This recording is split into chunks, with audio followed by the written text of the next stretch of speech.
I was just talking to people that weren't famous and, never had any aspirations to be famous, that something weird had happened to them. And so I'd have this experience of finding them and then approaching them and trying to get them to talk about themselves when they really weren't used to that. And that, to me, is what it's all about. Hello and welcome to this week's episode of The Big Chat.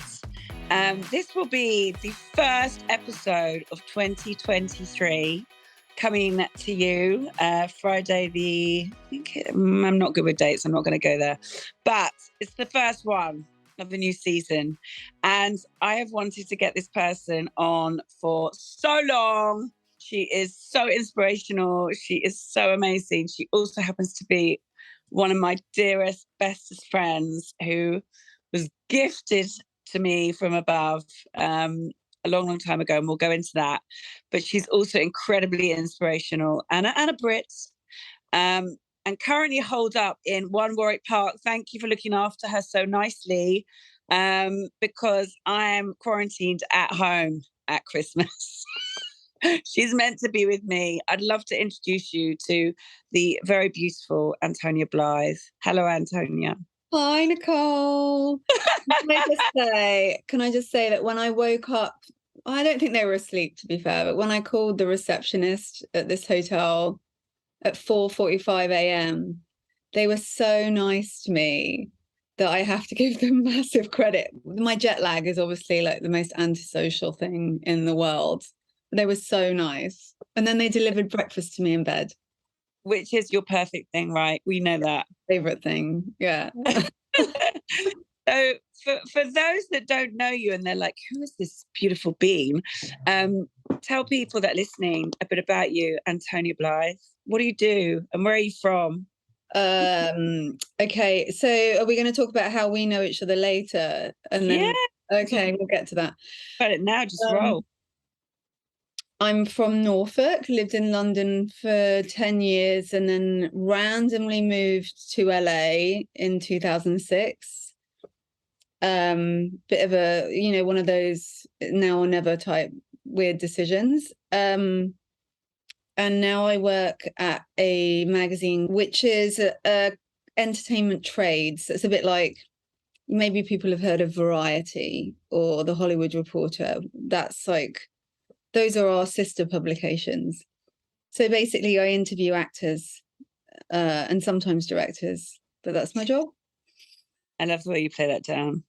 I get so excited when I go to LA and see you. I'm like, ah! You're like, oh, it's so embarrassing. Please, come on.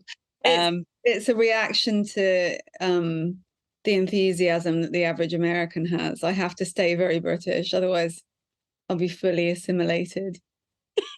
Yeah, I'm so confused though, because I know I've told you this before, but when you live overseas, you get sort of weirdly warped about coming home. Like you forget the weird little ways that people talk and the phrases and the normal ways of behaving. So I know I've told you the story before about how I once opened the door of my friend's house because the postman was there and I was still in my American mode. I'd sort of forgotten how to be in England. And I went, hi! And he jumped about 6 feet in the air and looked really frightened because I was being so friendly. Anyway, today I was leaving, what's it called? Natural Fit. Natural Fit, big shouts. Natural Fit.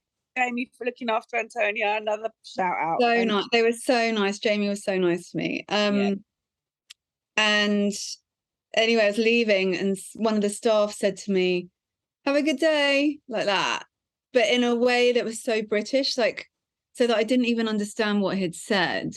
Yeah. And I went, what? And he went, I said, have a good day. And I went, oh, thank you. I just lost my like, what is happening? I've just lost all ability to talk to people normally because I'm culturally confused. Anyway, that was a tangent. Land back in the UK yesterday. Yeah. So told 24 hours earlier that you weren't coming to stay with me. Yeah, it's sort of been a bit sad that I'm not staying with you, but we will survive it. And hey, next time. team. So what has inspired you about, I mean, look, there's so much to talk about. I know your story, but you've been over there for a long time now, haven't you? You've got dual citizenship, haven't you, in the States and in the UK? I mean, should we tell people how we know each other? Yeah, so I'm trying to remember when the incident when we first met, but I think it might have been at Heaven, the club, on a Friday night, sometime in the 90s.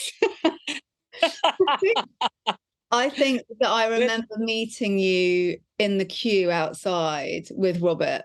So that's a photo of our lovely friend Robert, who has since passed away. But yeah, I met Robert because he temped with my ex-boyfriend in some horrible office in Holborn.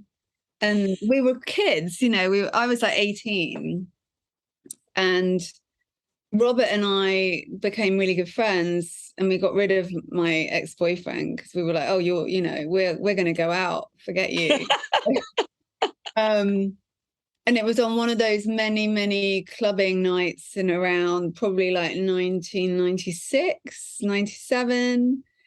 That I think he had brought you along because you were a regular part of his crew, shall we say.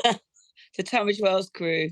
Yeah, and obviously we were fast friends. And then you were working in a clothing boutique at the time, and I remember coming to Tunbridge Wells and you were wearing these amazing clothes and working in this little boutique, and I don't know what it was called, but it's not there anymore. But it's so cute.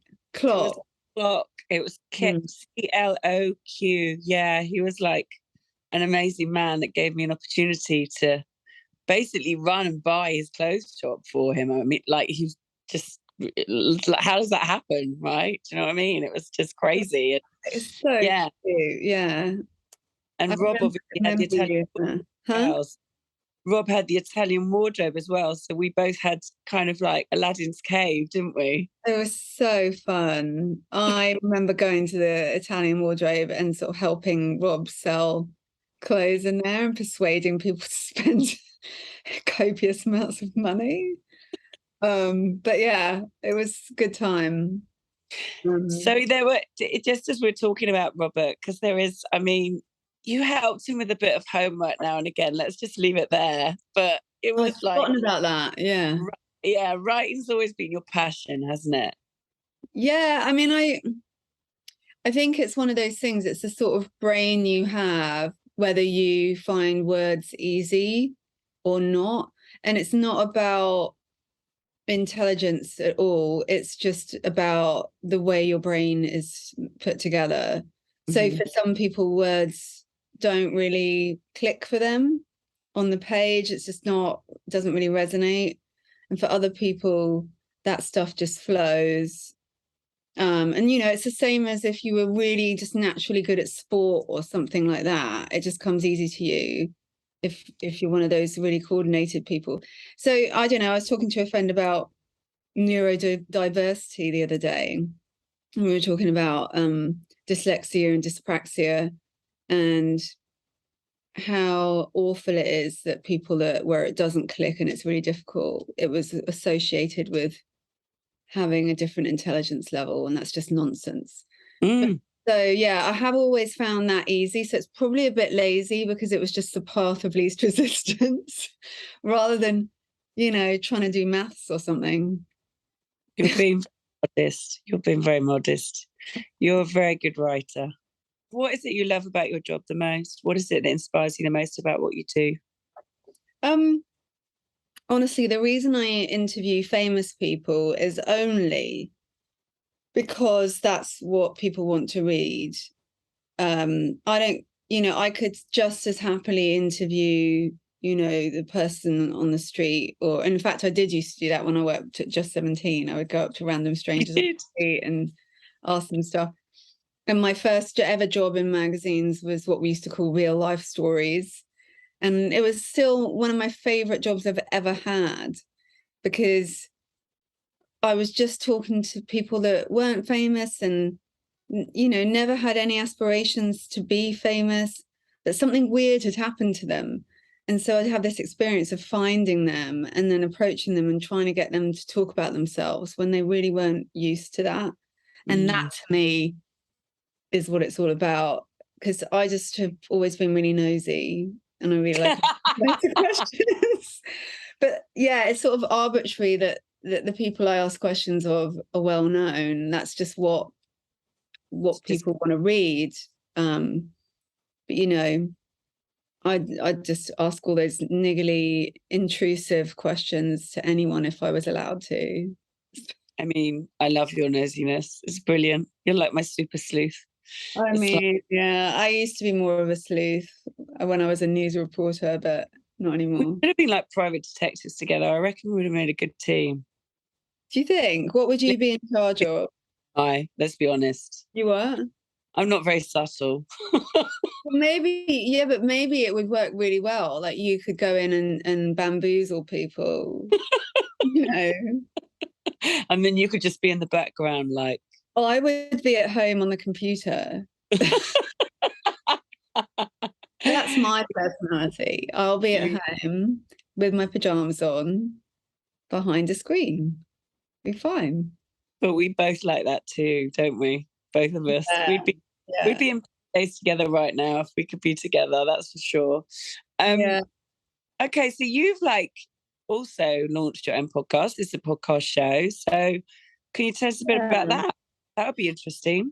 So my podcast is called 20 Questions on Deadline. And it's something I cooked up because what we do at Deadline is you know, really industry specific. It's a bit, as Americans would say, inside baseball.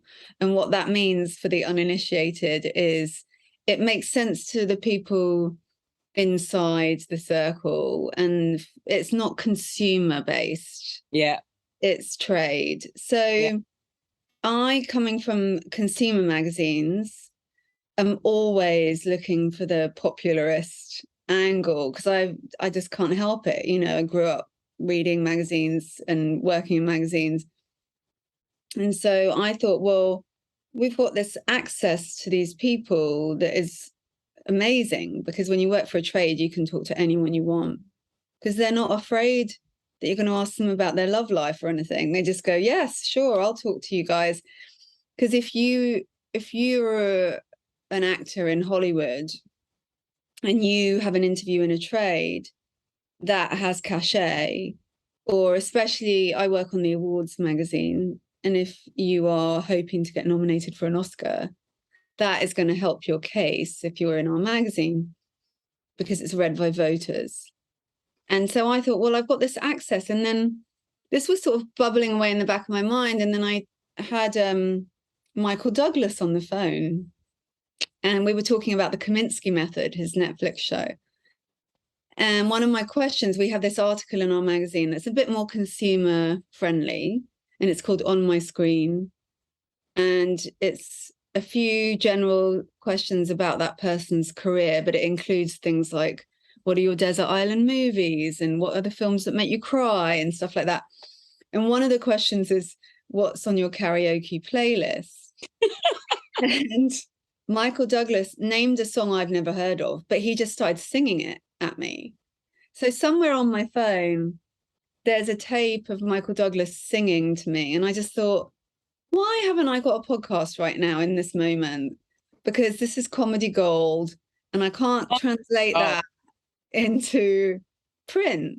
How am I going to put that in the magazine? So there were loads of occasions like that. And my first ever guest on the podcast was Jennifer Coolidge, who, if you aren't familiar with her, is the woman in The White Lotus, Tanya. But she was also, of course, Stifler's mum in American Pie. She's brilliant. She is a legend. She came into the office, into our podcast studio, and she just is. Have you seen The White Lotus? Yeah. She is Tanya. And I asked her about it, and I was like, you know, one of my questions was, what's the character that you've played who's most like you in real life? And she goes, oh, Tanya from the White Lotus. And I was like, Jennifer, are you sure? Like, that's not very flattering. She goes, well, you know, it is actually based on me, because Mike White, who created the show, went on a safari with Jennifer Coolidge before any of the White Lotus stuff happened. And he saw her on holiday in that context, and he decided to write a character that's based on her. So yeah, she came in. That was my first ever guest. I had fallen on my face the week before, which is a whole other story. So I had a big plaster on my chin. And I just thought, well, never mind. I'll just brazen it out. What am I going to do? So I go in, and Jennifer Coolidge, I don't think I can do a good impression of her, but it was something like, oh, what's happened here?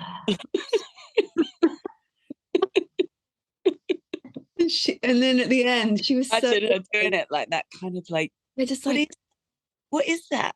What is that? Yes. And then at the end, she said something so sweet. It was something like, you're such a badass for coming to work with a Band-Aid on your face. I don't think she used the word badass, but it was something really sweet, and it really made me feel so much better. But anyway, I'm digressing. In my podcast, there are some really fun questions that I love asking people. And I have 3 questions out of those 20 that I thought I'd throw at you. Oh, I love a question. That'd be fun. Okay. So, who is your dream dinner companion, living or dead? It's got to be Marilyn Monroe. Have you seen that film, Monroe? No. Oh, don't. Anyway, I'll just gloss over that. Don't watch it. What would you ask her if you were at dinner with her? What would you talk about? I'm intrigued by her on many levels, you know, and obviously, like, as we have discussed in great depth, you and I are very similar but very different. I'm not a great researcher. I like go with the flow much more. And I don't know, I just feel like she was a kind of bit of a lost soul, and you know, she had to use some of her womanly, do you know what I mean, charisma to get where she was. And it was a sad ending, and I'd like to ask her about who she really was, you know, not just who she was for the cameras, but who she really was and what she really felt, and actually just give her a hug, because I reckon that's what she could have done with, quite frankly, was a big fat hug, not just also ask her what happened with JFK while you're there. Exactly, that's what I was going to say, like blowing out candles for JFK, you know. It's like she was Gemini as well. Just get the soul Gemini. I think Antonia and I are both Geminis, for anyone that even is interested. But no, I just think Marilyn Monroe. I have a picture of her hanging in my front room, and that would be my person. That would be it. Do you know what answer? Is that good enough? That's a great answer. I've never thought about this myself. I once had who was it? Oh, who would be yours? Who would be yours? Well, do you watch Succession, the TV show? Oh, well, I had the guy from that, Kieran Culkin, on my podcast, and he was really resistant to being questioned at first, and then he sort of got into it. And he turned out to be one of my best guests I've ever had. He was brilliant. But he started sort of having a go at me, going, well, what would you do? What's your answer? And I was like, no one cares what my answer is. We're interviewing you. And he was like, yeah, but what kind of journalist are you that you're asking me this question, and you haven't thought about the answer yourself? And I was just like, yeah, whatever, come on, just answer. But anyway, and we were joking. We were having a laugh. But so I just, on that note, haven't actually thought who would be my dream dinner companion. Do you know what? Maybe someone like Sigmund Freud. You know, because I could just ask all kinds. I'd be like, Sigmund, bottom line it for me. What's this? You'd be like, headline. Give me the headlines. Yeah, bottom line it, Sigmund. Okay, the second question for you. Okay. what's the weirdest job you've ever had? I mean, I've had many weird jobs and wonderful, but honestly, the one that comes to mind when you say that was I worked in Dorothy Perkins, which was a high street shop. You remember Dorothy Perkins back in Is the it not day? around anymore? No. See, this is what happens when you live abroad. I Everything mean, I don't even know frozen if in it exists. I time. don't even know. Look, whatever. I probably To should know me, that. to me, all these things are still there somewhere. In There was one in the high street in Tunbridge Wells, and I remember I had to get a job, and I got this job, and I went in for a, I don't know, assistant manager position. I was about 18 or something like that, you know. Maybe it's before my clock days. And I remember them saying to me, "You've got to wear a uniform," and I was like, What? okay. A And it was a bit like, you know, when uniform? you're like at school where you're not supposed to wear skirts that are a certain length, they were like, yeah, your skirt has to be over your knees and you have to wear shoes, but you can't wear platform shoes. Like, you remember me back in the day, of Yeah. a bit of a hippie goth. I mean, I'm shocked that they had a uniform. I managed a Men- day. I did a day, and then I met my boyfriend at the time, a great guy called Marcus Welsh. I met him at the end of the day in the precinct wearing the most uncomfortable clothes I'd ever worn all day. Thank you, Dorothy Perkins, for the opportunity, but no thank you. I was done. I was Oh out. I was like, God. those shoes were like wearing No, thank blocks of you. ice. No. Oh, I've had so many horrible work outfits. You know, when you're young and you're like doing all kinds of weird temporary Yeah. jobs and working, like so many shops I worked in where I was just wearing stuff I hated. I can't handle it. One of the greatest things about getting older is not having to wear stuff that you don't want to wear. I mean, I did dress up as Santa Claus last week and like go on stage as Panto, so I can't really lie. I still quite like it. That doesn't count. Santa's for the kids. So I was trying to remember, I'm just trying to think what would be my weirdest job I've ever had. Oh, how long have you got? How long we got? I mean, Okay. When I worked no, that was good. a joke when I said how long have you got? I know. Okay, I'll just condense it to a couple of examples because there's so many. One, I worked as a chef in Australia when I'd never worked in a kitchen in my life. I lied to get the job because I was like desperate and I said I'd done it before. And they put me on the first shift with Sunday brunch, which is every cook or chef's nightmare. So yeah, there's that. You don't even want to know what happened. I also, when I was 16, my school sent me to an RAF base to do like basic I didn't know this. trainings. You don't know this story? No. Oh God. So they sent a bunch of us there, and in exchange for doing sort of chores and little pieces of this and that cleaning and stuff, they would take us up in a plane and give us a parachute jump. And then they put us up in a glider. I was 16. And I'm not talking about a tandem jump. I'm talking about a solo jump. So my Dorothy Perkins story is just so underrated. Well, I'm sure you've got more, but they're probably like not X-rated. Yeah. But anyway, so there were 3 days of classes before this parachute jump. Obviously, I didn't pay any attention because I was a 16-year-old kid and I didn't care. And so the day came when they were going to take us up in the plane, and it's one of those planes that's missing a side. It's just open. Brilliant. And they took us not brilliant. 200 feet. And they went, this is how big the trees will look by the time that you should start steering your parachute. And then it carried on going up. We get to 2,000 feet and they're like, right, you're up. And because my last name is at the beginning of the alphabet, I was the second to jump. And I was like, hang on, what? You want me to jump out of that hole? I hadn't been paying any attention. Anyway, I did it. And there are and my chute deployed the way it's supposed to and everything. And there are handles on the side of your parachute that you pull to go literally left, right, left, right. The girl behind me got it all confused, ended up in a sugar beet field a mile down the road. They had to drive off and go and get her. I did okay. I didn't, break my legs or anything. Good. And then there was one other. Oh, yeah. When I was a reporter in LA before I had the job I have now, a long time ago, I worked for Us Weekly, which is a bit like People magazine.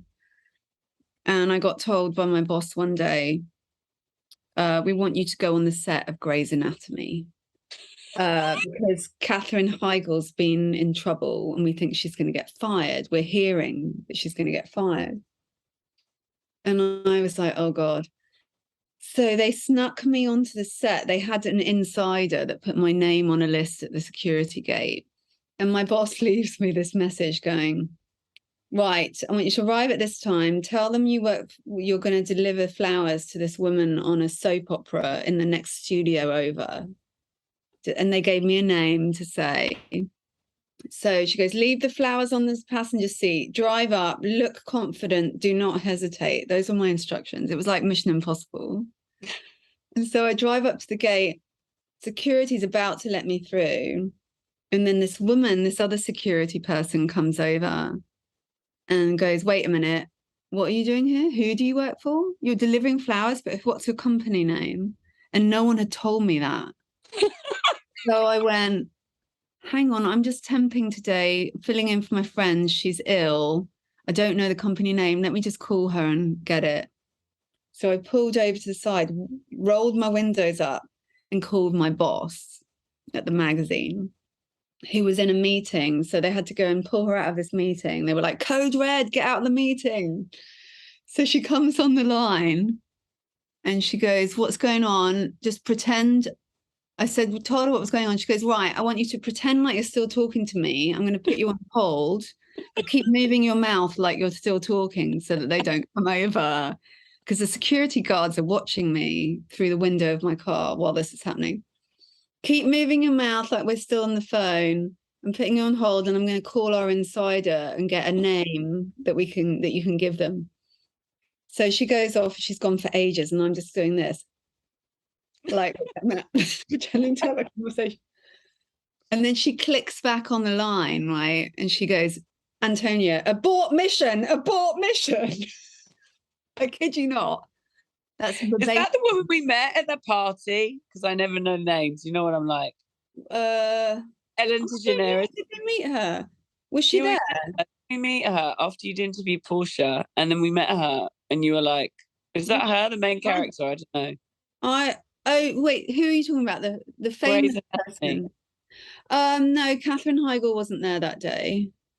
She wasn't there. It was Ellen Pompeo that we talked to. She's the lead in the show, but Katherine used to be like the second lead. But anyway, that's so funny. My boss is like abort mission, and I just floored it. Did a U-turn, did a donut in the parking lot, turned back through the security with the flowers, like flying. The security's like, where are you going? And I was just shot through the barriers on the other side. It was honestly brilliant. But anyway, that's a really long-winded answer. Sorry. I love your long-winded answers. That's why I love you so much. And before you ask me number 3, please, just because you're such a good storyteller. And one of the reasons that I do this, as you know, you've known this for all the time I've been doing it. Our friend Robert passed away, 2018 now? Oh, so it doesn't seem like that long. And we literally saw each other at his funeral, and we're just like, hadn't seen each other for 17 years? Yeah. And then now, sorry. It was at the wake we started talking. We were gossiping. I said, I live in LA. Why don't you come and visit me? And you went, yeah, okay. And 2 weeks later, you were in LA. And I'm like that, though. I'll say to someone, yeah, okay. And then I actually do it. And you're the same way, where, in earlier this year, I said to you, let's go to Mexico. And you went, yeah, all right. Went like, literally 10 days later. We just went. Yeah. There's most people spend ages fussing about and not doing stuff they say they're going to do. And I'm a big believer in if you say you're going to do it, do it. And Don't I love never flake. I love that about you. And I tell you what, if you flake, this woman tells you, she'll pull you up. You don't flake. You're not a flaker. No, I know, but I know if I did, you'd set me straight, which is good. There's not, you speak Well, the truth. I only bother setting people straight if that's an argument I want to get into because I care about that friendship. But you're in trouble with me if I don't even tell you when there's a problem, because then I'm like, nah. That's what I always say to people. I'm like, there's a problem when I stop talking. That's when there's a problem. Then you just can't. You're not invested. Yeah. So third question. And then I've got to ask you a funny story to end on. You know the story I'm going to ask you about. Just think in your head. I don't. Okay, well, ask me the third question, and then we'll end. Okay. Who was your early childhood inspiration? Was there a person in your life that really affected you? Yes, my English teacher, actually. I got thrown out of Tunbridge Grammar, Togs, which is Come on. I mean, like, not doing as I was told ever. Okay. Blah blah blah. Yeah. But that's like one of the hardest grammars to get into in the area. So I did pretty good, got in there, and then I managed to do to the fourth year, and then I got asked to leave. I got asked to leave. My son would say, "No, Mum, you got expelled." No, I got asked to leave and I left. Okay, it's different. At my school, you were either asked to leave or expelled. And I mean, I would have got. Let's be honest, I would have got expelled. Well, yeah, asked to leave as being given a chance to not have that on your record. I left. Whereas if you're expelled, it's on your record. Yeah, I mean, I left, and then no other grammar in the town would take me. Weird that, yeah. It has been that. I mean, it was funny when I met up with them all to talk to them about the soapbox. It was last time I'd been in front of all you headmasters, you were telling me a very different story, right? But I went to another school called Uplands Community College, where to show my dedication to the cause, I had to repeat the fourth year. I had to repeat my fourth year. So I had to. So miserable. Yeah, they were like, "We don't believe you're committed. The only way you're going to show us committed is to do your fourth year again." And I had this amazing English teacher, and I can't remember her name, so I feel incredibly. You know how bad I am with names. You'd remember her name. I won't. But I remember she'd worked. If she's out there somewhere, please reach out to me because I would love to hear from her and see what she's doing. But she'd worked in McDonald's. And she always used to tell a story about how she'd worked for McDonald's, but she really wanted to be an English teacher. And then she became an English teacher. And she was one of the first people that ever said to me about my writing that, yeah, I mean, her and my grandmother Kit, my grandmother Kit, when I was a child, she entered me for a writing competition and I won it when I was about 6. Really? Aww. Yeah. Yeah, I mean, I don't write, do I? I talk, but I don't write. But clearly you can. You just don't so much now. Yeah. I mean, you and I know that's a whole other conversation. But it's she was really inspirational. I remember writing something from my heart and her saying, she just gave me like the strength to believe in myself. And I'd come from a really bad time and it had been a really horrible experience. And I'd come into school and I was a bit of a goth and I was a bit of a freak. Everyone was like looking at me like, oh, she's a year, back that you were like a year older, but actually it's quite, it's like you're 10 years older than everyone else. Yeah. Or DMs and whatever. And she was amazing. And fair play to her. I got double A's in my English GCSE. I mean, that's the only A's I think I got, but I got something. So, but no, I hope she got in touch with you. I hope she hears it. I hope so. She was she saw something in me that I didn't see in myself, and I think that's what is really a beautiful gift to give people, in my opinion. Yeah, that's really. I hear that a lot when I ask people that question. most people will say that it was someone that saw something in them and told them that they should believe in themselves. Like, that's so important when you're, I mean, I think I need that now. Not just when you're a kid, right? I mean, we need it every day, right? Yeah. So We need it every day. what's the funny story? Okay, well, look, we can either ask you I'll give you a choice because we're All right. wrapping up soon. Okay. And also, I want to talk to you just about loads of stuff that's not going to be aired on YouTube. So, what we can either talk about the third question, this is your choice, or you can let me ask you about an incident that happened that makes me laugh from my belly. You know the one. I don't. What are you talking about? Okay, well, choose. Either tell me who inspires you the most, or let me ask you the question. You choose. Who inspired me as a child? Just ask me the question. I can't deal with not knowing. Okay. What happened with the rat? Which one? There's been so many. The rat in the shower.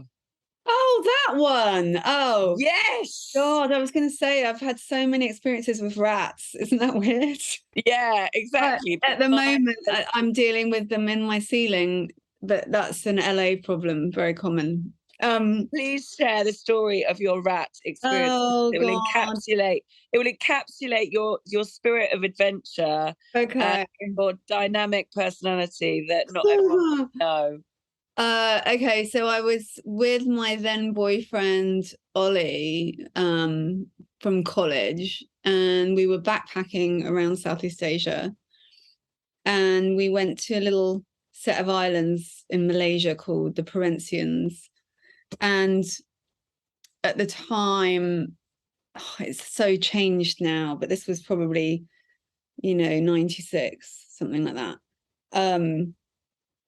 And you could only get in and out on a little, basic boat, and there were only wooden huts, and there was no electricity at all. They had a generator, but the generator would turn off at, I think, 6 p.m. and then they would put an oil lamp on your stoop of your little wooden bungalow on the beach.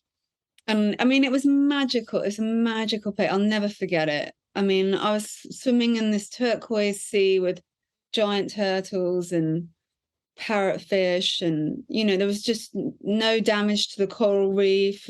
Water was clear. It was so beautiful. And no roads or anything on that island, that any of those islands.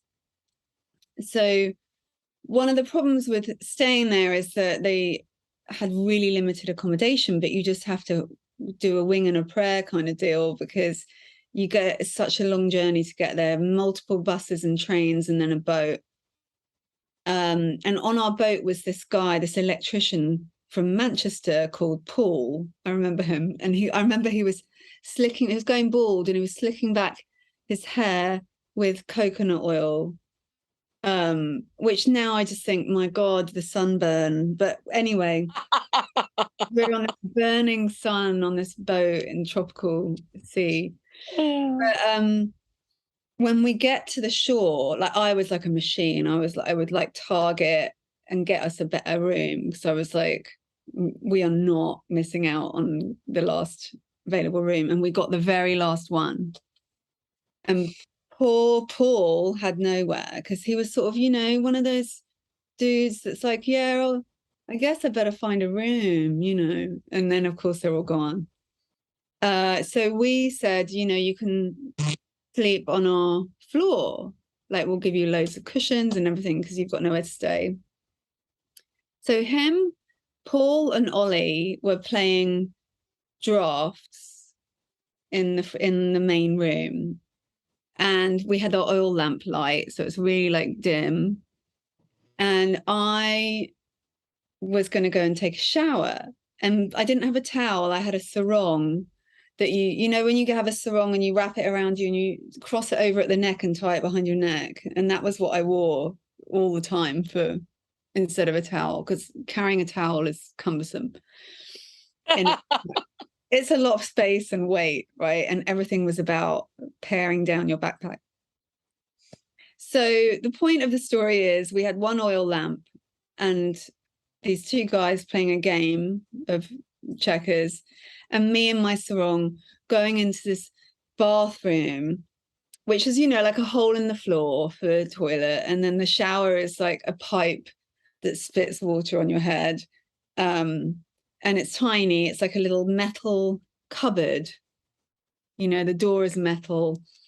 And there was this smell the whole time, and it was monsoon season.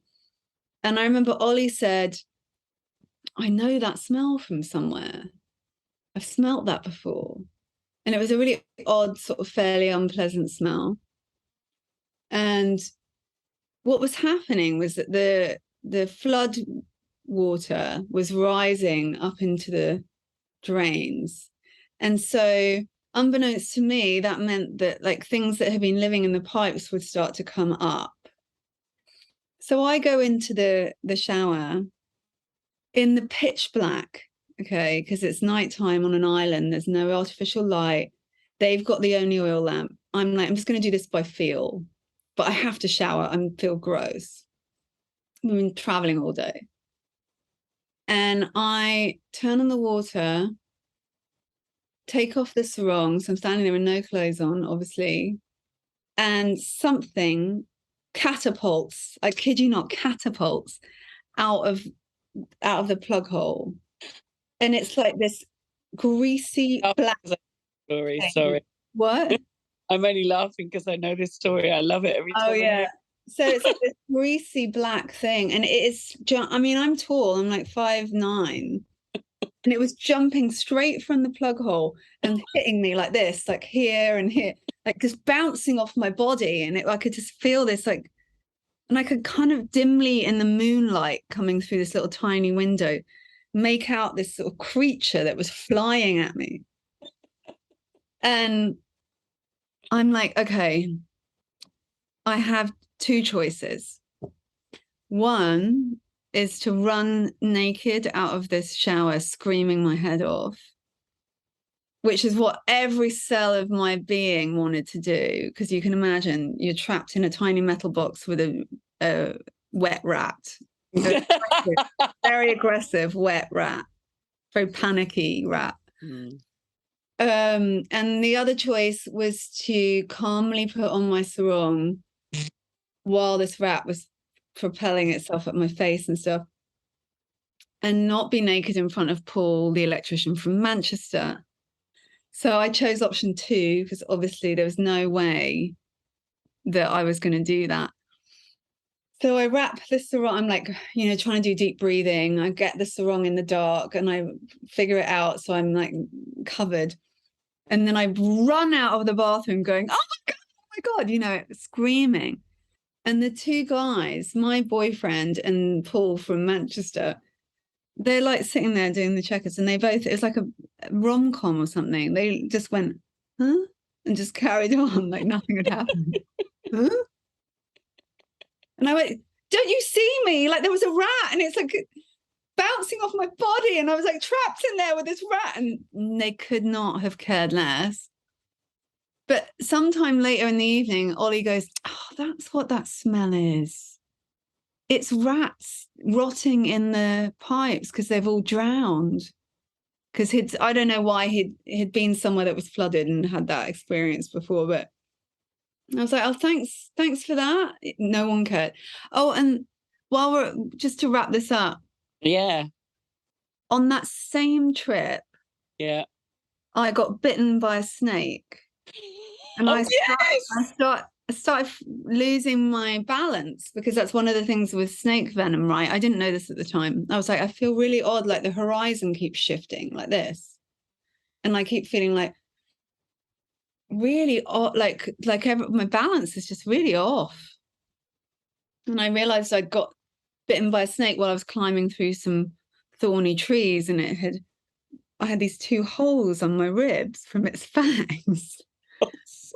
And Ollie, my boyfriend, was in the middle of another game of drafts. This was with these other 2 guys we'd met somewhere. There's a theme here, honey. There's a theme. I know, right? This was a different island. This was in Thailand on Koh Tao.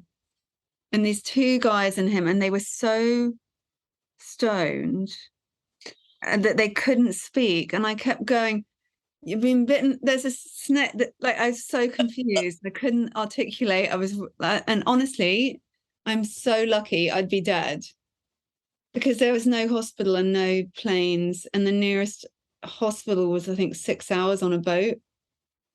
So I got really, really lucky. I got some random sort of lame snake that bit me. Anyway. I love the fact, and you and I always talk about this, like we both, how does this find us? But it does, and it's always funny.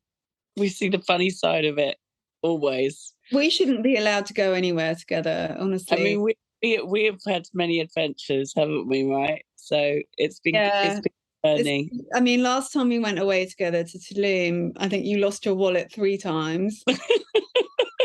Don't give all my secrets away. I think all kinds of, it was a miracle that we got home unscathed, honestly. There's a reason why I'm 4 months sober, and it started in Tulum. Well, yeah. No, you didn't get sober while we were there, though, did you? It was when you got No, definitely not. I was definitely not. But I think you pointed out I might need to. I don't think I said anything. But I did think it. You gently nudged. So I think when I fell over in the street, you were like, did I? I don't remember what I said. You were worried about me grazing my arm. Oh, yeah. You did hurt yourself, yeah. But anyway, listen, the greatest gift that our friend Robert gave us was our friendship. I think we can agree on that. Absolutely. Plus lots of really, really good times when he was still here. I mean, yeah. Like, so many good memories.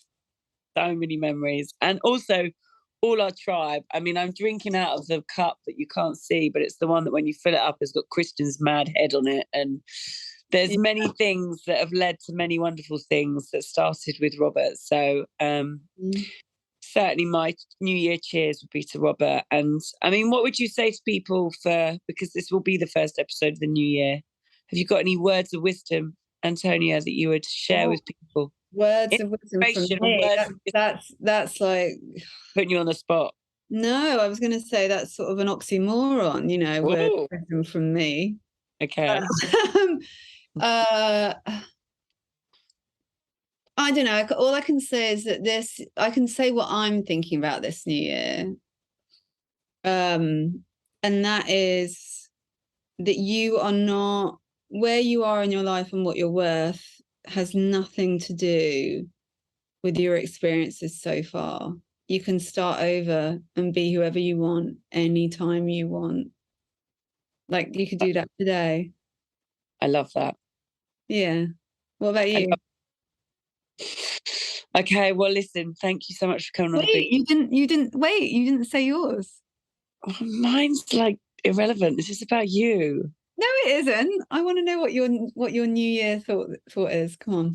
Mine is with fresh eyes. Mine is trust the process and take each day as it comes. I mean, literally take each day at a time, Yeah. Worry about the future. Hasn't happened yet. Past is gone. Keep it in the day. It's the best advice I've been given this year, and I'm going to take that through with me next year, because as long as I do the next right thing, everything seems to work out. And even like this situation, you being in one more partner with me, I wish we were curled up on the sofa together, eating Thai from like we always do. Watching our favorite 80s movies like we do every Christmas. Yeah. But you know what? I've been able to gift my beautiful friend with an experience that she needs, 2 days apiece. So, and we got to do a podcast, which we've wanted to do for ages. So those are, yeah, you're right. Not just looking for the silver lining, but it's just do what is right in front of you. Yeah. Yeah. Well, thank you. Thank you for having me on. I've loved the big chat. Really fun. Yeah. I think you should send this to Rob's sisters. and his I'm gonna. yeah. With the big shout out to Viv and Susan, and Franco, obviously. Absolutely. Yeah, we'll do that. All right. Okay. Well, listen, my love. Love. I'll speak to you in about 10 minutes off air, but big love. Thanks for Love joining you. me. Love you. Bye-bye. Bye.